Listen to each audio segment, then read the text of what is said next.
The 39th African Union Summit is underway in Addis Ababa, Ethiopia, under the theme Assuring Sustainable Water Availability and Safe Sanitation Systems to Achieve the Goals of Agenda 2063. Now, the summit convenes as Africa begins its second 10-year implementation plan of the African Union Agenda 2063, often called the Decade of Acceleration. So this week on the program, we look at the progress of the African Union Agenda 2063, unpack how successful it has been so far, and look closer at the challenges hindering its full implementation. I'm Beatrice Marshall. Welcome to Talk Africa.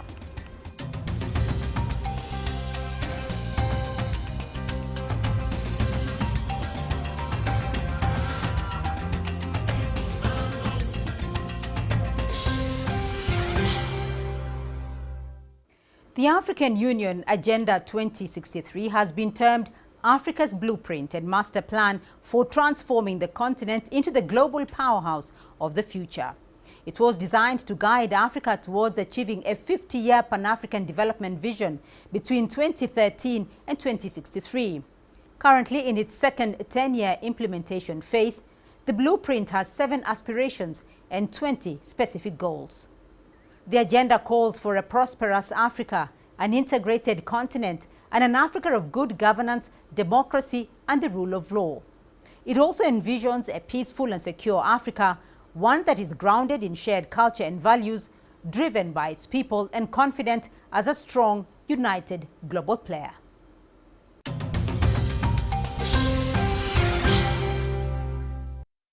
Well, joining me now to unpack the African Union in 2026 are from Washington, D.C., Dr. Paul Nantulia, Senior Research Associate at the Africa Center for Strategic Studies. From Addis Ababa in Ethiopia, Kareji Sebani, Director, Economic Opportunities for Africa at One Campaign. And joining me in Nairobi, Dr. Hassan Kanenje, Director of the Horn International Institute for Strategic Studies. Thank you, everyone, for joining us in this discussion. Dr. Nantulia, let me start off with you here. Africa has entered the second 10-year implementation phase of Agenda 2063. More than a decade after it was launched, is Agenda 2063 on track, or are we lagging behind? Diplomats, African diplomats from the African Union, from the External Affairs Directorate, and from the African Union Commission will say that progress has been made. Certainly, this is what the African Union implementation report says, that a lot of these milestones have been met. And looking at it from the outside, certainly there has been a lot of progress. The Africa Continental Free Trade Area has taken off. This is going to increase trade between African countries. The African Union has also made headway in terms of the institutions that will be required to promote economic integration as well as political integration. There has been progress, even though the continent still lags when it comes to conflicts. There has been a lot of progress in setting up the African peace and security architecture. African troops are now able and capable with external assistance to intervene in crisis situations and to act as military observers in conflicts that are being resolved. So these are just a few cases where progress has definitely been achieved, despite the fact that challenges remain. I mean, this is a huge agenda. Right. It's very ambitious, and we're going to have to give it some time to really get off the ground. So, Dr. Kanenje, let me rope you in here and get some practical terms here. Which flagship projects would you say have delivered the most tangible results so far, and which would you point to as having underperformed? The Africa Continental Free Trade, I think, area is one of the success stories. Today, as we speak, 49 out of 54 signatories have so far ratified the instrument, and I think that is something to be happy about with regard to this progress.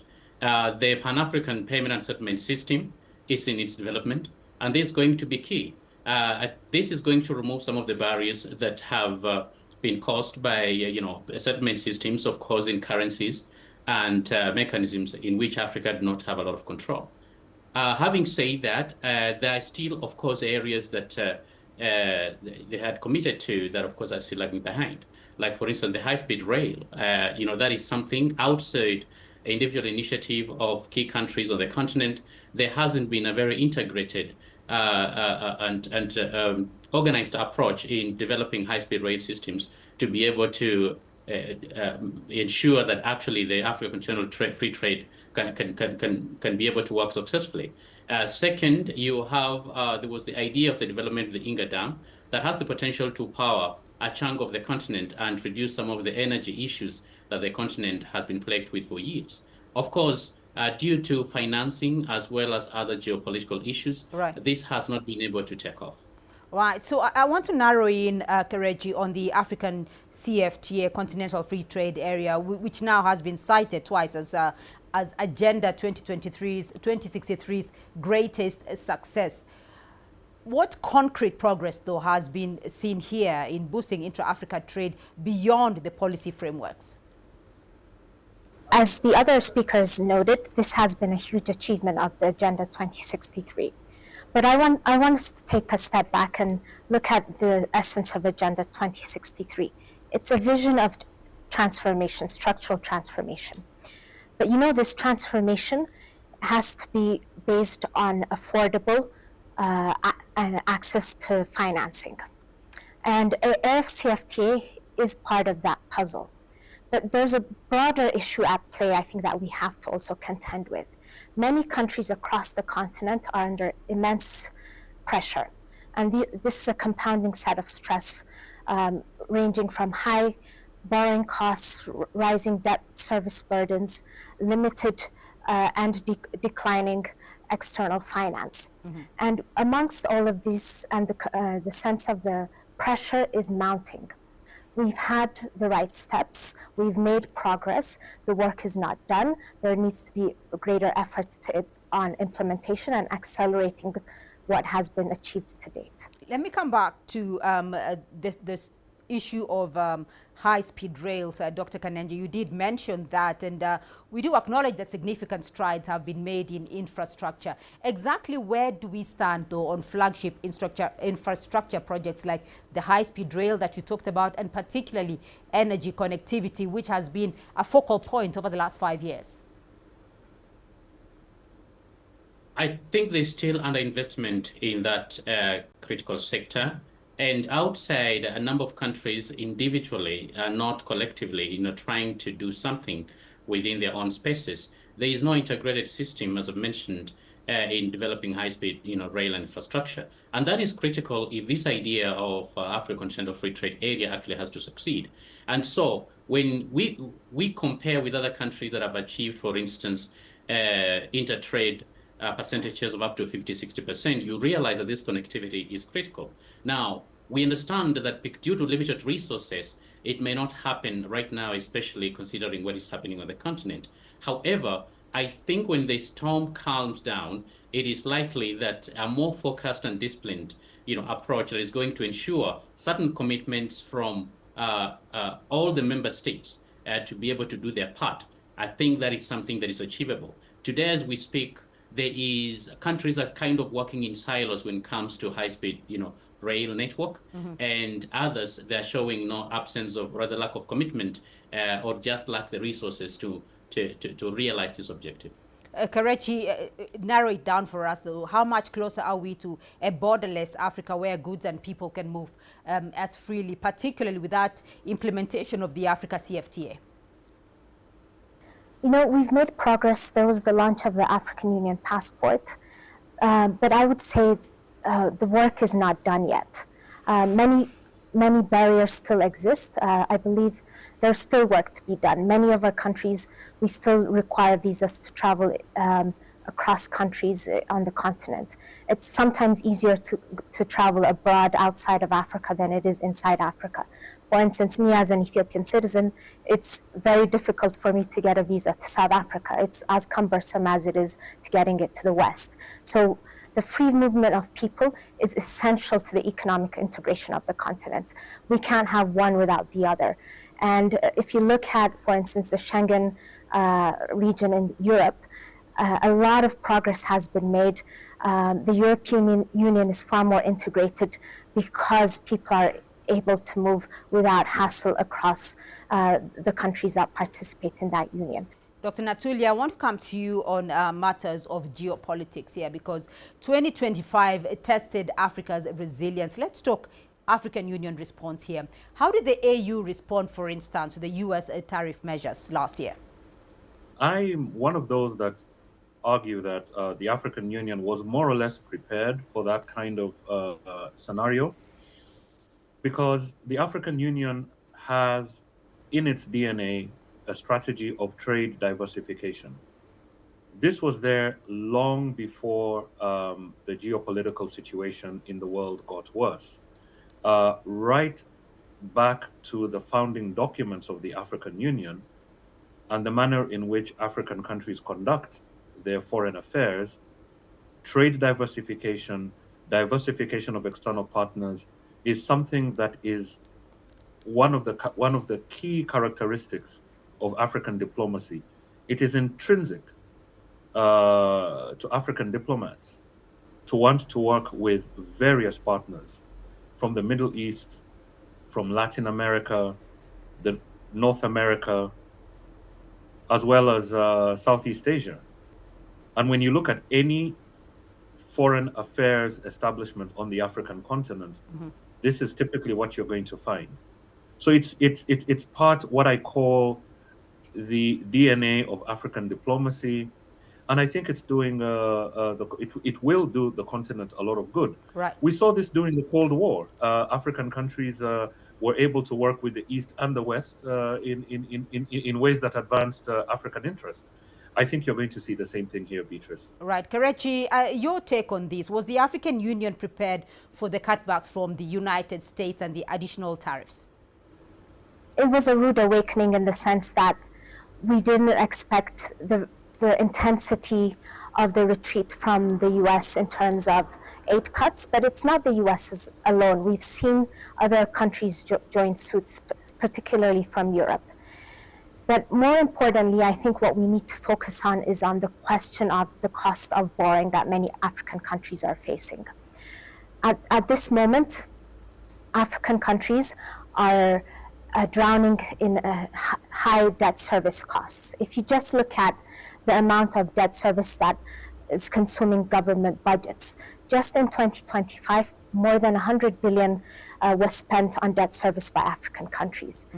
So this is so imagine it's every dollar, every Ethiopian birr, every Kenyan shilling, every Nigerian naira that's being spent on debt service is not being spent on health, education, or industrialization.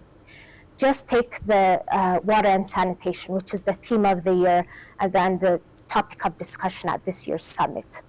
So if you invest in water and sanitation, that leads to higher productivity, improved health, industrialization on the continent.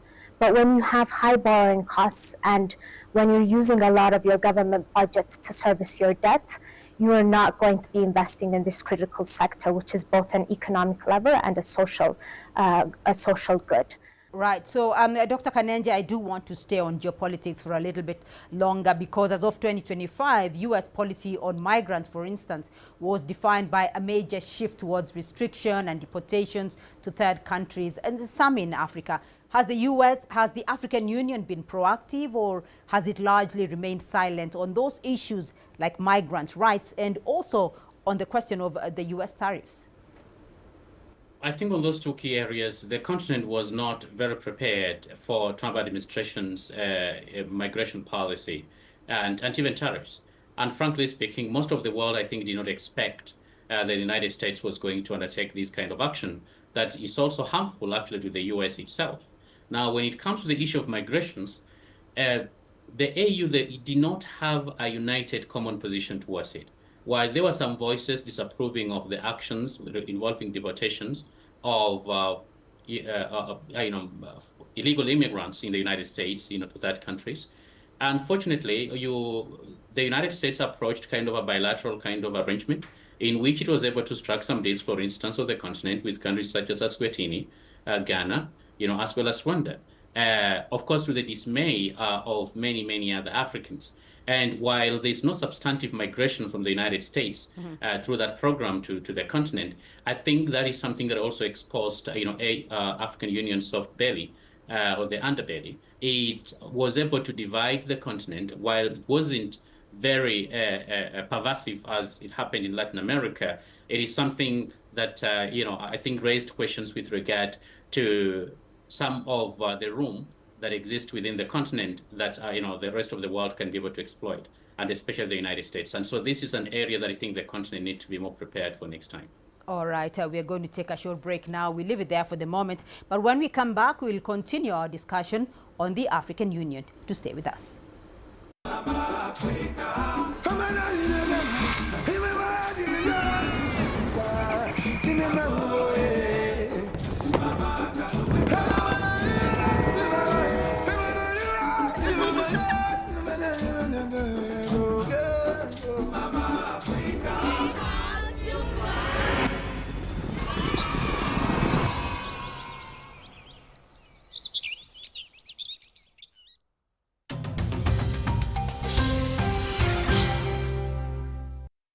Welcome back to Talk Africa. Still with me, Dr. Paul Nantulia, Kereji Sebani, and Dr. Hassan Kanenje. Let's continue with our discussion on the African Union in 2026. Dr. Kanenje, I want to track some measurables now, and the original goal, particularly on security, was to silence the guns by 2020. That has been extended to 2030. Has the African Union made measurable progress towards silencing the guns, or do you feel that insecurity has worsened?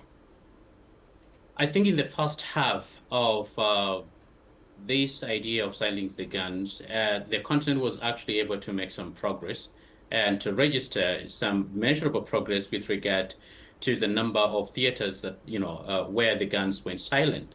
However, in the better part of the last, 4 or 5 years, what we have seen is a return of the guns. And that has been exacerbated by the fact that some of the middle powers and emerging powers turned Africa and certain parts of Africa, such as the Horn of Africa, into a new theater for global geopolitics. And so that competition is actually fueling further instability to the dismay of many Africans, but also at a time when the continent do not have sufficient resources to make credible interventions that can actually be able to silence those guns. And a lot of it had to do with the fact that the continent is heavily dependent on foreign funding when it comes to its peace operations, as well as deployment of its peace and security architecture. And we've always argued that I think the philosophy of African solutions to African problems must and should always be accompanied by African money. And so African money has lacked that, and that is what has reduced agency of the continent when it comes to silencing the guns agenda. Dr. Nantulia, you did allude to this earlier on, the whole question of good governance, democracy, respect for human rights. Has overall governance, though, in your view, improved in line with Agenda 2063 on democratic and accountability goals? Well, Beatrice, this is one of the areas where the African Union Agenda 2063 is lagging. And if one looks at the report, the Silencing the Guns initiative is one of the areas that has lagged when it comes to progress. It's important to remember that many of the things that the African Union are doing have no precedent. Okay, the establishment of the African Standby Force, for instance, no other world region has this kind of arrangement. But I think that what has happened certainly over the last 10 years is that the scenarios that these regional standby brigades put in place have been overtaken by events. So now you have a situation where the African Union intervenes in some situations, right, and in other situations is not able to bring its influence to bear. We look at what has happened in ECOWAS with some countries that are leaving this alliance. This is the first time this has happened in African history. President Thabo Mbeki has talked about this and has said that there is a weakness. For instance, if you compare what the African Union does and what the Organization of African Union was able to do. The Organization of African Unity, for instance, was able to mobilize a near universal boycott of apartheid South Africa, and these were sanctions that were implemented across the board. It was just a few African countries that did not do it, and those African countries that didn't incurred the wrath of the others. The African Union, unfortunately, on the strategic political side, has not been able to muster that kind of political will. So I think that is the first problem, and I think the most urgent problem. The second problem is finance. Right. I think a lot can be done in terms of mobilizing, for instance, the private sector. The African private sector has shown willingness to work with the African Union, and I think there's need for closer dialogue between the private sectors and the AU and individual African governments. Right, Skerechi, let's look at that issue of finance, and you did talk about that earlier on, that a vision without financing may not achieve its intended goals. Now, if you look at the African Union's program budget, 70% of that is still funded by external partners. Despite that 2016 Kigali decision, why has the African Union's self-financing agenda, including the 0.2% import levy, not fully insulated the institution? There's a realization that you can't outsource your sovereignty. And what we've seen is that there's a risk that if your partners are financing your priorities, there's a risk that your partners are shaping your priorities. And it's healthy that we're having this discussion. The most important thing to do is to question why there's such a significant reliance on external partners for finance. It raises a legitimate question both about sovereignty and autonomy, but I think we have to split it and look at it into two pieces. One is on sovereignty, and we should be measuring our sovereignty, our financial sovereignty, based on agency. So if the real question has to be if we as Africans are letting outsiders determine our priorities, there's a risk. And what the African Union needs to double down on is ensuring that, yes, partners can support the priorities, but the AU, African stakeholders, other African institutions are the ones that have to be driving and delivering on the priorities. The second piece is on the question of political will. If you're already diverting resources away from human investment, such as health, water, industrialization, the reality is that the continental bodies are also going to suffer. We don't have enough resources to put towards our institutions. So we have to look at both the agency aspect as well as solving the financing challenge, which is largely also driven by an outdated international system that needs revamping and reforming. Well, Dr. Kanenje, how do you think Africa will solve its financing challenge? And do you believe that financial dependence is the African Union's biggest vulnerability? Financial dependence is one of Africa's biggest vulnerabilities. Now, when you don't control the money, you cannot control the agenda. It's as simple as that. Neither can you be able to sustain an agenda you set out to execute. And that is what has led to the collapse of many missions, as well as many African initiatives. Number two, it is important that the continent also works towards reform. The institutions, some of them are still very weak in terms of operationalization, and they have to move with purpose to ensure that after these institutions are robust and can be able to undertake the kind of challenges, or rather to take on the type of the challenges that the continent today faces. It's not just facing internal challenges, it's also facing geopolitical challenges. But you cannot deal with geopolitical challenges when Africa has become a new theater for global geopolitics. When you're not prepared, you do not have a strategy, and you are divided. It just does not work. And I think finally, African agency has to be non-negotiable with regard to representation. These are a continent that has most members in the United Nations, and it's one of the largest and fastest growing regions in the world.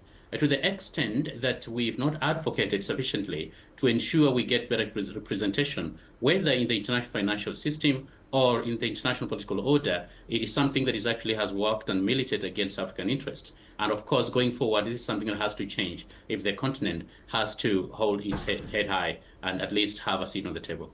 Right, so we're going to wind up in just a moment. And Dr. Kanenje and Dr. Nantuli, I want to get your winding up comments.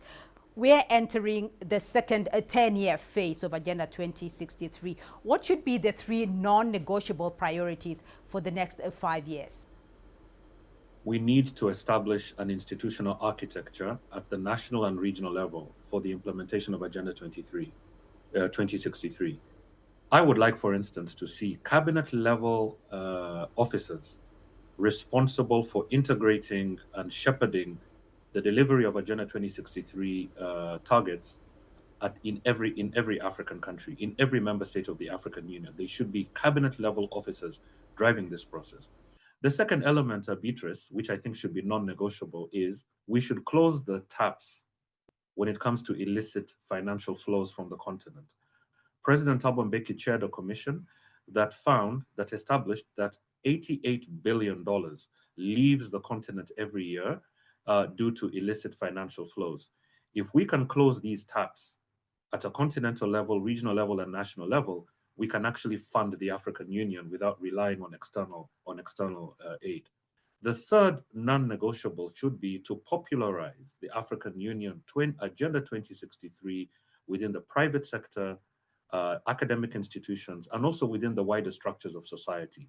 There needs to be ownership, because without ownership, it will be very, very difficult to establish agency, and also very, very difficult to establish mechanisms of oversight to ensure that the African Union is kept on its toes from bottom-up pressure coming from the ground in various African countries. Right, Dr. Kanenje? We need to align our national development plans with Agenda 63. I think that is going to give impetus to the realization of the objectives that were set out in the Agenda 63. Number two, the continent, individually and collectively, they need to mobilize local resources because African solutions to African problems need to be done largely by African money. We cannot build a functional house hoping that our neighbor are going to help us build it. And I think finally, we need to increase African agency in both global and international fora, as well as decision-making. We've been missing in action, even though we are present at times, but our agency has been extremely limited, and that is why also our impact is rarely felt. Right. Kelechi, you have the final words. And if we continue at the current pace, what will Africa realistically look like in 2063? Well, we want to see an Africa that is delivering for its people. And I would say, you know, over the past year, we've seen this turn away from aid dependence towards increasing investment into the continent, which is anchored on African agency. That should be our North Star. We want more resources to flow into our continent so that we are delivering on Agenda 2063's priorities, and most importantly, bringing tangible outcomes and ensuring the aspirations of people across the continent are being met. So we need to solve the financing bottlenecks that are holding us back. We need to crack the policy obstacles that are constraining progress. And lastly, I would say we have to show up in the global stage with a coherent position, be negotiating as a united bloc. Because when we show up as one, that's when we can really make progress and change. But if we are going to fragment, we will also be taken for a ride. So unity is essential when we are negotiating in the international stage. All right. Thank you all very much for being a part of this discussion. But that is all we have time for on this edition of Talk Africa. A big thank you to my guests, Kereji Sebani, Director, Economic Opportunities for Africa at One Campaign; Dr. Hassan Kanenje, Director of the Horn International Institute for Strategic Studies; and Dr. Paul Nantulia, Senior Research Associate at the Africa Center for Strategic Studies. Remember, you can be a part of this conversation online through our social media handles on Facebook and X, and you can also catch this show on our YouTube playlist. Do keep the conversation going and join us again next week for more Talk Africa. For me, Beatrice Marshall, and the team here in Nairobi, until next time, it's goodbye.